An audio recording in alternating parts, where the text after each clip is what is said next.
See him a beast when he hear that sound like yeah, beat on the beat when he hear that sound like woo. Yeah, bitch on the champ, only me one round like yeah, me, I'm a G-Ring. Fighting at UFC Vegas 64 on November 5th, about a week and a half away. We have UFC fighter Ramona Pascual. Ramona, how are you doing? I'm doing well, thank you. It's pretty close now. We're a few days out from fight week. Yeah, you excited, nervous? Yeah, I think there's definitely a little bit of both. Anyone who tells you that they don't get nervous is a liar. Yeah. But it's exciting, it's kind of flip-flopping between excitement and nerves. And, you're kind of going from like what could be and, the good positive things that could happen, the negative things that could happen, but it's all part of the ride. So really grateful to be able to do this. Yeah, and I mean, I know you surround yourself by a pretty good circle of fighters, it seems, from your social media, and I know you're training at Syndicate, correct? That's right. Yeah. Just tell me a little bit about Syndicate. Who are you training with for those who don't know, the people that don't follow it as intensely as I do? Who are you training with? Who are your partners? Who are your coaches? Tell me a little bit about your family. So Joanne Wood would be my main training partner. She's always around to help me with my camps. I'm always around to help her with her camps with like all the additional sessions you have to do outside of the pro class. We got Cynthia Cavillo, who is just awesome. Like she's really good. She fights 25, she's fought 15, but she's still such a good training partner for me. We got Shanna Young, amazing grappler, and just, tenacious and aggressive, and a lot of other girls who are sort of fighting amateur, in the amateur ranks, who are at 35 that give me really good work as well. Yeah. And then a few, flyweight guys as well, who are really good bodies. So, yeah, a really, really good environment. It's definitely for women just because there's so many of us in different weight divisions. And it's just, really cool that there's always going to be someone available, or even just the feeling of walking into a full room. There are like loads of guys that I don't work with at all, but they all add to the energy of the room and the energy in the environment. And it's just really motivating no matter how tired or terrible you feel. Yeah. And I mean, you know Alex B. Hoonan, right? Reporter. Mm-hmm, yeah.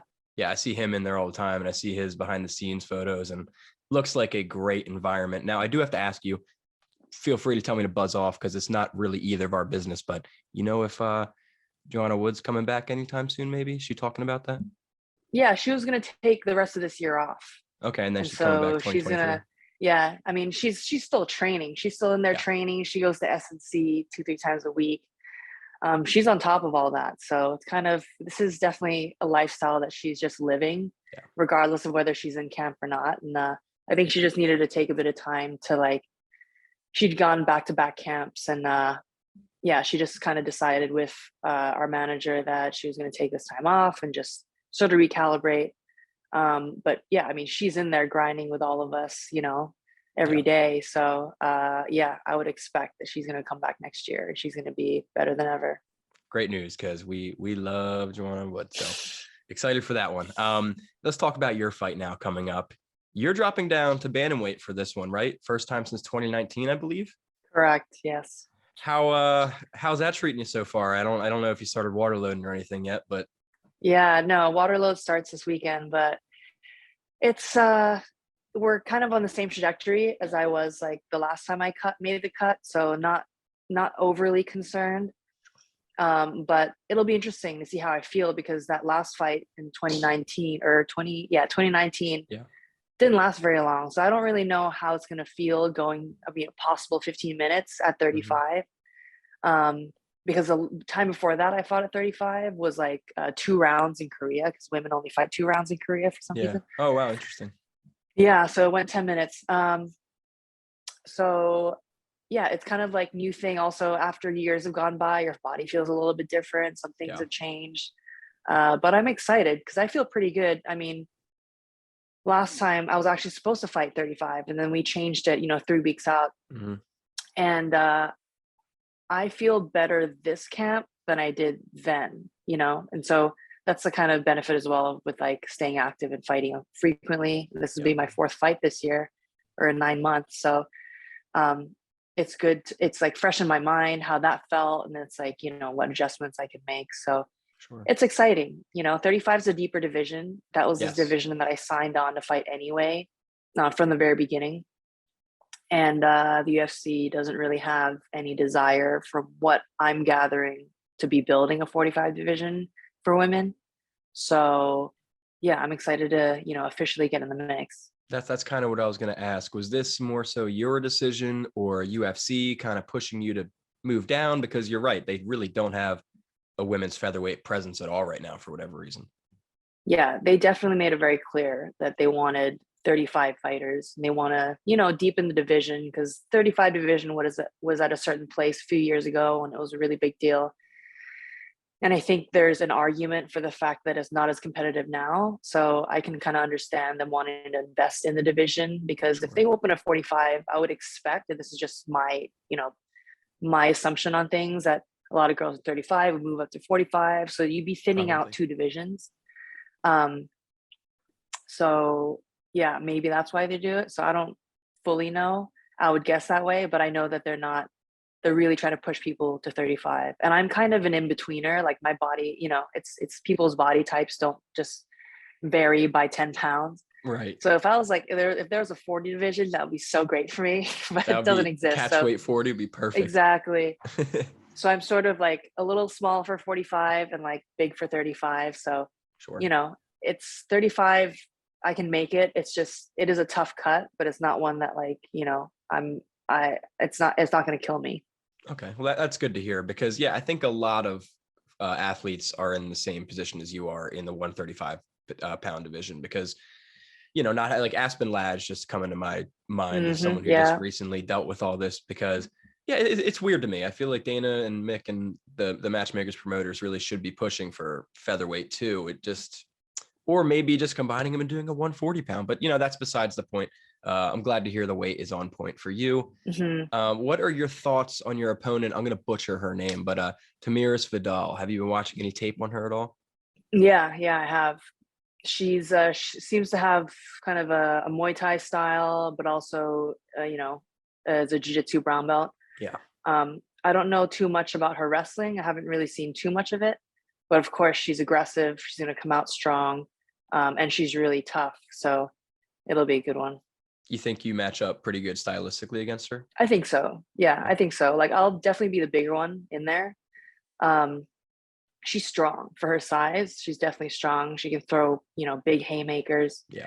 And I'm just gonna have to use technique and fight IQ to beat her.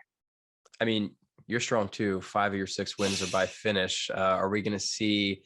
You mentioned, I'm not trying to rat you out to your opponent with your game plan here, but you mentioned not being sure how you're going to do 15 minutes just with the weight cut and everything. Are you going to go out there guns blazing, or do you have a different strategy in mind?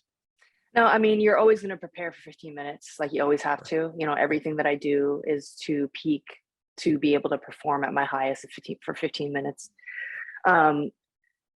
So all the Shark Tanks, fight simulation, sparrings, and everything, we're going 3, 4, 5 rounds. Yeah, if the finish is there, I'm going to take it. I'm not going to force anything, just like anything in the sport, you're just reacting to what they're doing. I'm going to have to read her, see what she's fighting on, see what her demeanor is, her body language, find my range, and then figure out what's working, what's not working, and then just see where the openings are. Yeah. This is I think your second fight at the UFC Apex Center. What are your thoughts fighting at the Apex? Is that because you fought all around the world in front of some crazy crowds? So like, is it a weird environment to have no fans there essentially? So I like it because you can hear your corner, and it feels a lot less, because I mean, the crowd carries so much energy, right? And like, it just amplifies things so much. And I feel like if you're in there, it kind of feels like you're almost at the gym. You're like sparring, but Everyone it's tells just me that. consequences are higher. And I like the fact that you can hear your corner, and it's sort of like it feels almost informal in the way that they like bust you over there. You get in, you have your, warm up room, and then you get going out, you walk out, you fight. And then once you're out, you get checked by the doctor, and then you're out right away. It's almost, it's Interesting. like Yeah. you you might spend like an hour, just maybe less than 2 hours there with like Wow. warm up and all that. Because you don't like wait around. So I think this is good for me now. Like I did the whole, Singapore pay-per-view, and that was awesome. That was an Yeah. experience that I couldn't have said no to. But I think given where I am right now with like my record and where I am with the UFC, like this is kind of a perfect sort of, all right, let's like just bring everything down and like do a card that's not going to garner like crazy like promos and like attention, and just Sure. go in and, be calm and just do my thing. Focus on the fight itself. I like that. That's a Mhm. good mindset there. So, not to bring up the past here, but obviously UFC gave you two very tough opponents for your debut and your second fight. Edwards is now, I just checked, ranked number 15 in Bantamweight. Does looking for your first UFC win this weekend add any pressure for you? Or is it like kind of extra motivation? What are your thoughts there? It's definitely both, like, that being 0-2 is not a good look. And so you're sort of having to fight for your place. But it is definitely motivation, because I'm like, if this is my last fight in the UFC, I'm going to go out with a bang. Yeah. I'm not going to stop for anything. And I think there's so much to draw from my last two fights, where like the first one I came in, there was no preparation. There was a week. We had no game plan. I was just, let's just throw anything at the wall and see what sticks. But Sure. our foot is through the door, right? So the expectations for that were not very high. So I went in there, did my thing, kind of got gassed, had to cut all this weight, and wasn't prepared for it. And so to redeem myself, I really wanted to win that first fight that I would have with the full camp. And I felt good going into it. It was just better decisions that I could have made in the moment. And it was such a close fight. I mean, Yeah. when they said unanimous decision, I was a bit like, oh, I must have won, because I'm Yeah, like, if I right. lost, it would have been a split decision loss. And then they read that like she won, and one of the judges gave her the first round when I dropped her. So I thought Judges. that was interesting, because in my mind I always thought that if you do more damage, you win the fight. And I remember my debut, like my face was all busted up, and then her face was just totally fine. I'm like, that's what I need to do. Yeah. So I think I was too set on like, all right, I want to take her down and just lay on top of her. And I was too committed to that game plan that I didn't trust in my striking, where I'm a striker, historically. So Sure. like that's somewhere I feel really comfortable. But at the time it was just game plans, take her down, put her to the ground. And I sort of closed off the opportunities for me to make any striking progress when I was doing well, when I would strike with her. So yeah, that was kind of like a bit of a mind fuck, that whole experience of like, it's like, oh, so doing the most damage doesn't win you fights. The fact that I like Yes. busted her nose, or the fact that I gave her a black eye and like dropped her and had her doubled over. And she was just point scoring. And I thought like, if you're just getting hit with like shots that don't do anything, don't, to me, aren't significant, Right. then it shouldn't matter and it wouldn't count. And like, man, I was so wrong. It's judging is in my opinion, a very big issue in the sport. Both of your fights were close fights, 29-28 UDs going the other way. It judges, a bad decision to fans is like something that we get upset about, sure, but it changes fighters' careers and it has serious consequence. Would you prefer like open scoring, or how I think it's one that does there's no rounds, they just score the fight? Would you prefer something like that? Yeah, I would like open scoring, Yeah. but whether you show the score to the fans or you only show it to fighters, like at least not necessarily to me, but like my coach will know where we're at, so he can then be able to tell me like, you have to win this last round, like this is Right. it, like you got to Right. finish her.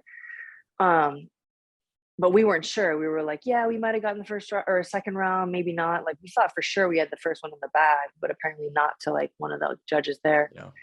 So, that's part of the sport, unfortunately. Sure. Like you can't really sort of be like, oh, it's the judge's fault. It's like, I just didn't convince the three people in that room that enough that I, deserve to win that, because I know I lost the last round, and that's the last thing that they see, in their Right. minds.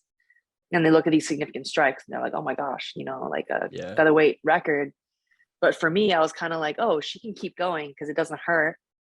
And so now I mean, that was a big takeaway from that fight. And that was probably the biggest takeaway. So then I'm like, now, so it's a game of volume, you know? So now I'm like, why am I trying to why am I trying to finish? When trying to finish, if you don't finish, the risk of that is just, nothing, like you don't get anything and you might Right. even lose. So then it's just point fighting, which is kind of, I don't know, you go in the cage and you're like, I'm going to win on points, right? It's But weird. I've just been burned with that experience. So now it's ingrained in my head. I'm like, I got to score points.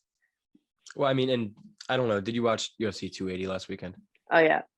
I mean, the Piotr Jan or Sean O'Malley fight was a great fight. All respect to Sean O'Malley and Piotr Jan for that. But every single media member, we all scored it for Piotr Jan. And it's just like Yeah.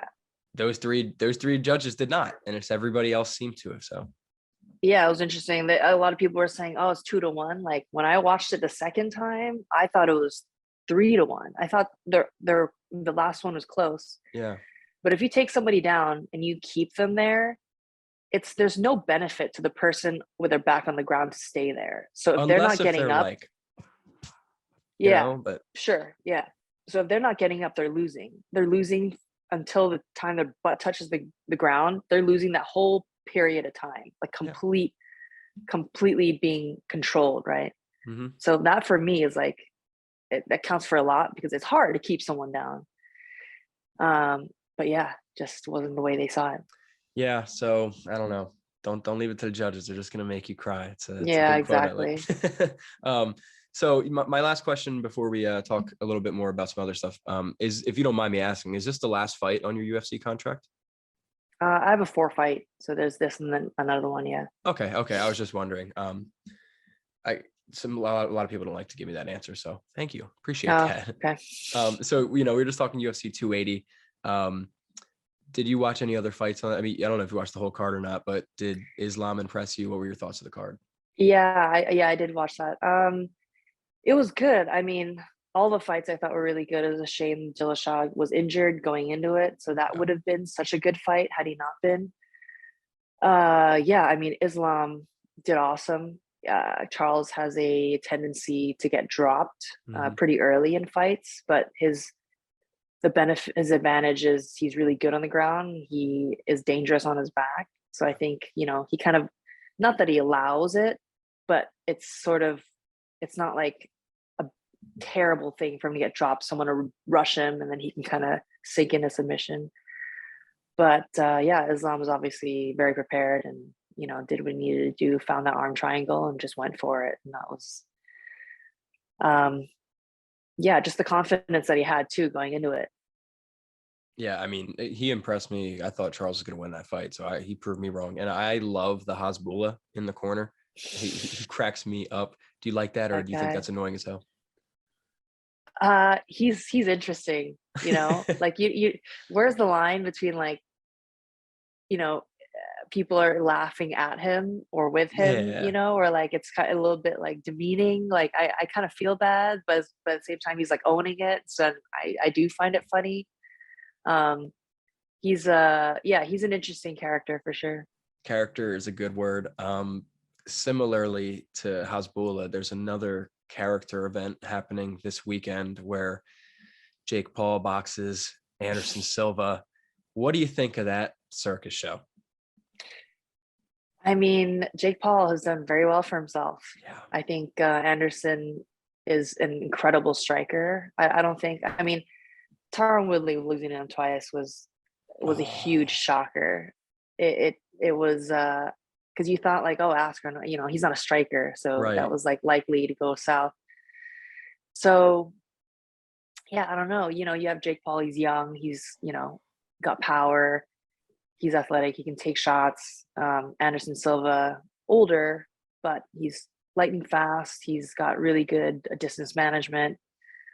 Very technical. Definitely more technical than Jake Paul. But Yeah. it's like Jake Paul throws, a haymaker that lands. Could happen. Yeah. I just don't like that Anderson's 47 years old boxing a 25-year-old. I can't, I don't know if I Yeah. can take Anderson getting knocked out this weekend. That would break me. But I'm still Yeah, going to be that would watching. be. Yeah. That's where they get us. We call it crazy, but we still watch. 100%. So Ramona, we've been talking fights here for 20 minutes. Enough of that. I just want to ask about you as a person. When you're not in the cage training or fighting, what are you doing? Do you have any like hobbies, interests, or are you always just fight, fight, fight, fight? Oh, that's a good question. Well, we like to get together and do like, stuff as like a group. Well, sometimes it's like my group of friends and we'll Paint go like penises on each other's faces. but yeah, yes, exactly. I saw that one. Exactly. What else do you do on 4th of July? Exactly. Yeah, that was It's hilarious. tradition. That's Instagram the post for American, those wondering, but sorry, go ahead. it's the American way. Uh, you know, pickleball or go bowling or get together, watch fights or go to the pool, go on, hikes or walks. Um, Training does take a lot of time, but it's also important to like get together and like do stuff that has nothing to do with it. Golf, we do play a few rounds. Joanne is Oh yeah. really into golf. Wow. And it's funny because you don't find many girls who are into golf and like have their own set of clubs. I started playing golf when I was like really, really young because my dad is really into it. I don't have a set of clubs here, but I haven't played games in a really long time or played the course. But we'll go to the shooting range and like mess around a little bit, or driving range. Yeah. And yeah, that's like another fun thing that we got to start doing now that the weather's cooler. Other than that, I'm really into like cooking as well. I'd say that's one of my hobbies. So I Yeah. love to do like, once a week on a weekend, like throw some steaks on the grill or like do some kind of thing. And so yeah, I mean, I would say those would be the things that I, do outside of fighting, which takes up a lot of time. So not much time for those, unfortunately. Yeah, fighting is a pretty demanding sport, both physically and mentally. But I'm glad to hear you guys get to let loose and just be people every now and then, because that's Oh important no yeah, matter what career you have. 100%. So Ramona, you're going to have a lot of eyes on you in the next 2 weeks. You have family, friends, supporters, fans. I just want to give you a second. Is there anything you'd like to say to everybody? The mic is yours. Yeah, I just appreciate everyone for their support, people that have seen me, start from day one, the very beginning when I started, fighting Muay Thai, training Jiu-Jitsu, and had no desire to compete in MMA. Never thought I'd get here, even the day I decided I was going to give this a shot. And I said I was going to give myself a year, and here we are, it's almost 7 years later. So it's been a wild ride. And anyone who, is going to tune in and who's been following my journey, I really appreciate you so much from the bottom of my heart. Awesome. Ramona, thank you so much for your time again. Sincerely, I can't wait to watch your fight next weekend, November 5th at UFC Vegas 64. It goes down. Ramona Pascual, about to be 7-4. Ramona, kick ass. And when you get that W, we'll do it again. Yeah. Appreciate you. Thanks so much, Jake. Have a good one.